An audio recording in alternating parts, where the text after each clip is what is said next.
Alright, what's up guys? My name is Zach and today I am driving a 1993 Mitsubishi Bravo. Below me is a 660cc inline 3-cylinder as well as a 5-speed manual transmission. Now I am super excited to be driving this here Bravo for a couple of reasons. First of all, I didn't know what a Mitsubishi Bravo was until just recently, and I'm excited to share a new vehicle with you. But second of all, I also get to live out my childhood dreams of reviewing a car on an abandoned airstrip.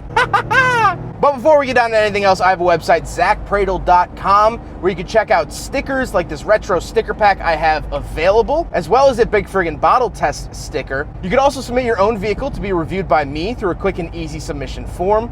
And you can read my behind the scenes blog to see what I'm filming before it comes out on the channel. But let's get back to that 0.6 liter under my butt. Well, that displacement is one of the requirements in order to make this a Kei vehicle. This is considered a Kei van, K-E-I, which is a classification of vehicles in Japan that are under a certain size dimension and have under 660 cc's for engine displacement, which allow the owner to then get a tax break or pay less in taxes for owning a smaller vehicle.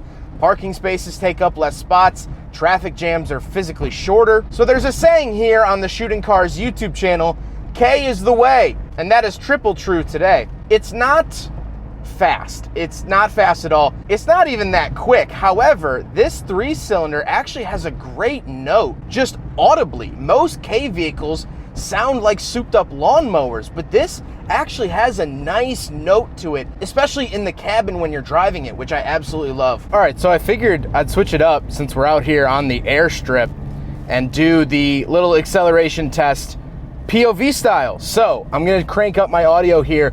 Listen for the engine. I think it really does sound fantastic.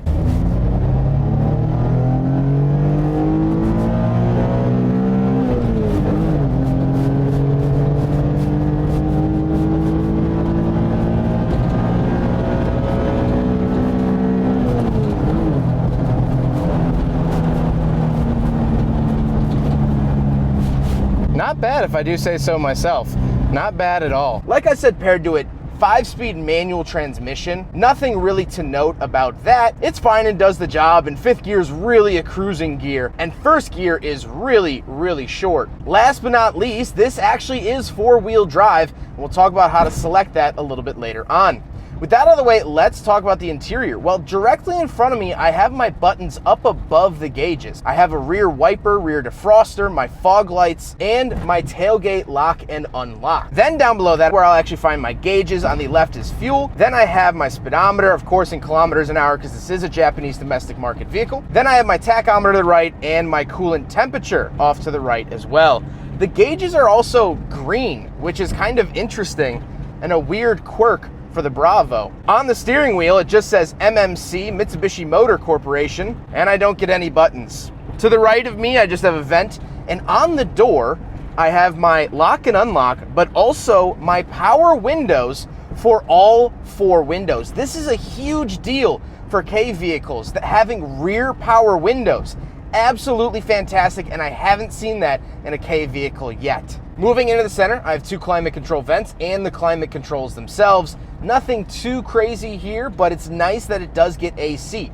Normally there would be an AC button off to the right of the climate vents, however, it has since been removed because the AC is not currently working. Then down below that, I do have an aftermarket radio. It's since been swapped out because radios from the 90s are pretty garbage usually. I do have an ashtray and cigarette lighter, of course. And then the shifter. The shifter is nice and tall. You get this nice boot, which is fantastic. And then on the center console, we have some coin holders. And this is where you'll find your 4-wheel drive settings, which is pretty freaking cool. You can put it into low or high. It is full-time 4-wheel drive, which is pretty unique as well. Now, the Mitsubishi Bravo, just like most Kei cars, does not have cup holders, so it fails the big friggin' bottle test. Then I do get this little armrest and of course the seats. The seats are comfortable, which is sometimes hard to find in a Kei vehicle, but the van is very comfortable. However, these seats have a party trick unlike almost any other vehicle. At the pull of a tab, you can flip them forward so that now you can sit facing the rear when you're parked up, if you're camping, talking with friends. You can converse with the back seat way easier by flipping this seat forward and sitting the other way like a subway car. That is really, really cool. But speaking of seats, we do have back seats, so let's go do a backseat review. All right, so we're in the back of the 1993 Mitsubishi Bravo Kei van, and a couple of things to note back here. First of all, legroom great, headroom fantastic. It does have this sort of bubble top that comes up, and honestly, I can stand pretty high up. Yeah, I'm arching my back, but I'm also in a Kei vehicle. Fantastic. Like I said up front, power windows back here, which is great. And then there's this little button down here. Interestingly, the windows only go down to about here and stop. But when you open up this button, it allows them to go all the way down. It's basically a child safety lock, which is really, really cool. I also do have rear climate controls, sort of. There's vents underneath my seat right here that will shoot hot air at your ankles. So if you're a person that typically has cold ankles, the Mitsubishi Bravo has you covered. Another cool thing is that the back seats can actually be folded out like so, and all of the seats can be folded flat to form a sort of camper-style recreational area in the back of the Bravo. Super cool. Let's go take a quick look at the trunk and cargo space, and then we'll talk about the looks. I apologize if it's super windy, but something I do want to note is that right there, I don't know if you can see it. Right there, probably doesn't come across on camera, but that is Manhattan, which is super cool. We're in New York today. But anyway, coming around the back here of the Mitsubishi Bravo, open this up and look at how much space you get back here. So much space. I would say 3/4 of the space you would get with a Kei truck. Maybe half the space, but still fantastic. You get these little side holders for little things you don't want rolling around, but this is so cool. You could honestly fit a third row back here if you really wanted to. Would I want to ride back there? Of course not. But the interior space with that bubble top, this is a really good angle of the bubble top. Really, really impressed with this Kei van. I love it. I love it. I can't say anything more besides the fact that I love the amount of space you get back here.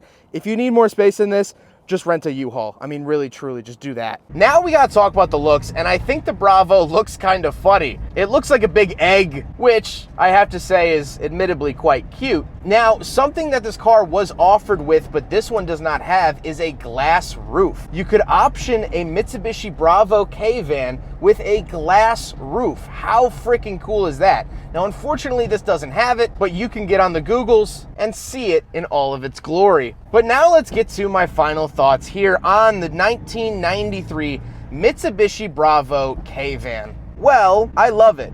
Here on the channel, like I said, Kei is the way. I love Kei trucks. I've done a handful of Kei trucks, but I haven't done a van yet. And now driving a van, this is better. This is like way better. Yes, Kei trucks are very, very useful, very utilitarian. They serve a purpose, and they're very smart about it. Most people don't need giant pickup trucks. Get a Kei truck. However, as a daily driver, as something you have to live with, this has way nicer features. Power windows is a very nice thing to have. Back seat space that's larger than a high school locker is very nice. You have cargo space still, so you can still carry objects and whatever you might need to, but it's more slipstreamed. I think the engine sounds great. Having the engine sort of in the cabin, you get great engine noises. And overall, I've always thought a Kei truck is in my future. I will buy a Kei truck. I will own a Kei truck. But in all reality, I think I'm gonna own a Kei van. This is just so much better. Well, I hope you guys enjoyed the video. Huge thank you to Nick for letting me take out his Mitsubishi Bravo Kei van. So fantastic, so unique. Nick has a clothing line as well as a YouTube channel and Instagram that'll all be found in the description below. He is absolutely awesome, and he's super into Kei vehicles as well. He might be picking up some other stuff. So definitely give him a follow. Check out his clothing line. I don't think you'll regret it. And helping him is helping me, and that's greatly appreciated. But I hope you guys enjoyed the video. Don't forget to rate the video, comment on the video, and subscribe if you really liked it. Take care, guys.